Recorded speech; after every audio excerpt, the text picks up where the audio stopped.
semuanya, assalamualaikum. Balik lagi di video reaction saya kali ini guys. Oke, semoga semuanya sehat selalu. Nah, kali ini saya mau tengok video pembahasan tentang ini ya. Banyak negara maju tak ingin Indonesia mendadak kaya.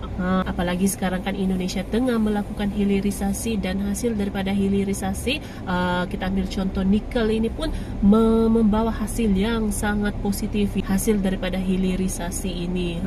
So jangan lama-lama lagi, mari sama-sama tengok video ini. Let's go. Terbongkar, banyak negara maju tak ingin Indonesia mendadak kaya. Istana Presiden langsung lakukan manuver. Ya, ekspor kita juga terus meningkat. Ini yang ditakutkan oleh negara-negara pesaing kita. Karena memang sampai 2045 kan kita direncanakan mungkin masuk top 4, top 5 ekonomi besar dunia. Nah, mereka sudah membaca data ini, makanya kita juga mereka ingin perlambat, ya istilahnya jangan cepat kaya lah Indonesia gitu. Ya kalau ini menjadi saingan juga secara ekonomi secara menyeluruh. Our team are working hard, and the work just start now. Today. Dan juga mereka tuh tidak akan rela juga bahwa negara berkembangnya ada yang maju menjadi negara maju, juga banyak yang nggak rela, dan itu ya manusiawi, nggak perlu kita sakit hati dan enggak.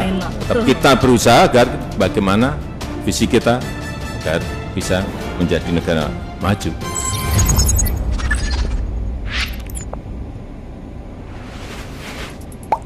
Sahabat bagi-bagi, semakin panas. Negara-negara yang dianggap sudah merasa berkuasa atau kuat tidak mau melihat negara yang berkembang ataupun di bawah itu untuk maju. Nah, Indonesia ini sudah memiliki banyak kekayaan alam yang berlimpah, dan hal tersebut bisa dimanfaatkan oleh kita untuk menjadikannya sebagai bahan tukar dengan uang yang bisa membuat kita semakin kaya. Contohnya seperti di Arab yang memproduksi minyak hingga menjadi negara yang bisa dibilang negara terkaya hanya dengan memproduksi minyaknya. Nah, hal ini juga sedang terjadi di dalam negeri kita. Tetapi hal itu sedang terjadi begal agar Indonesia tak menjadi negeri kaya seperti di Arab. Dan pelaku utama dalam hal itu adalah negara maju, terutama Uni Eropa. Kok bisa Uni Eropa? Mari kita tonton sampai habis lagi. Sahabat bagi-bagi, dilansir dari media Kompas TV bahwasanya Menteri Badan Usaha Milik Negara atau BUMN Erick Thohir menyatakan Indonesia tidak gentar dengan gugatan Uni Eropa ke Organisasi Perdagangan Dunia atau WTO atas kebijakan Indonesia melarang ekspor sejumlah kekayaan alam seperti biji nikel hingga bauksit. Sementara di sisi lain, kebijakan Uni Eropa yang menerapkan Green Industrial Plan dinilai merugikan Indonesia. Erick Thohir mengatakan, artinya mereka ingin pelan-pelan menutup market kita. Jadi, market kita harus dibuka, tapi market mereka harus ditutup.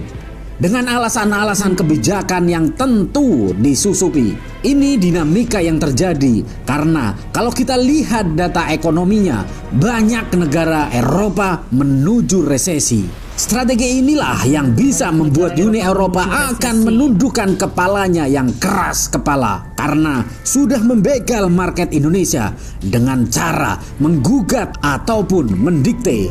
Seperti yang dikatakan Erick Thohir, banyak negara Eropa yang akan terjadi resesi dan market kita juga ditutup untuk mereka. Dalam hal ini, kemungkinan mereka akan merasa kekurangan juga akan terasa. Sahabat bagi-bagi, Indonesia juga tengah mengalami surplus perdagangan hingga 51 miliar dolar Amerika pun dinilai ekspor yang terus meningkat. Kondisi tersebut menurutnya menjadi kekhawatiran bagi banyak negara lain di dunia. Ini yang ditakutkan negara-negara pesaing kita karena memang sampai 2045 kita direncanakan mungkin masuk 4 atau 5 ekonomi besar dunia. Mereka sudah membaca data ini, makanya Mereka ingin kita lebih lambat. Istilahnya, jangan cepat kayalah Indonesia. Untuk mengatasi itu, Erik menyebut Indonesia harus menjaga momentum untuk menjadi negara besar. Menurut dia, Indonesia harus bersiap mengambil langkah dalam menatap situasi perekonomian pada 2023. IMF juga memproyeksikan pertumbuhan ekonomi pada 2023 mencapai 5% atau menempati peringkat kedua dari negara-negara G20 di bawah India dengan 6,10%. Proyeksi tersebut unggul dibandingkan Cina dengan 4,4% dan Amerika Serikat dengan 1%. Sementara negara-negara G20 lain seperti Italia, Jerman, Rusia diproyeksikan mengalami pertumbuhan yang negatif. Dinamika ke depan ditentukan oleh kebijakan hari ini. Situasi ekonomi pasca pandemi, rata-rata pertumbuhan ekonomi dunia sampai 2027 itu ada di 4,3%. Itu merupakan data IMF. Perbandingannya dengan negara-negara G20, posisi kita sangat baik. Ini konteks menarik, artinya posisi kita sudah baik. Apakah kita ada kekurangan? Pasti ada, ucap Erik. Mantan Presiden Inter Milan itu menjelaskan akselerasi hilirisasi sumber daya alam menjadi kunci pertumbuhan ekonomi sekarang dan di masa yang akan datang. Indonesia tidak mendapatkan manfaat besar saat terjadi ledakan komoditas akibat mayoritas mengirimkan bahan mentah ke luar negeri. Ekspor bahan mentah. Sahabat bagi-bagi, bagaimana menurut kalian? Silahkan kalian lampiskan amarah kalian di kolom komentar. Semoga pembegalan dari negara barat ini tidak akan menggoyahkan langkah kita. Merdekalah Indonesia seutuhnya. Merdeka. Oke. Hurra! Oke guys, jadi dia video pembahasannya ini.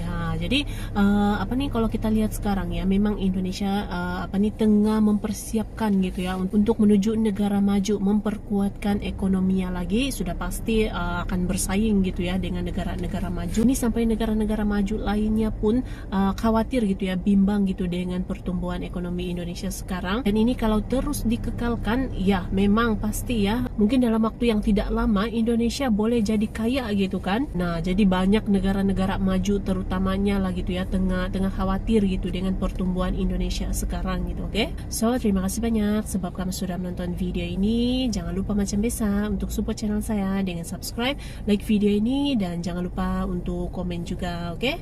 Terima kasih banyak dan kita jumpa lagi di video seterusnya. Assalamualaikum.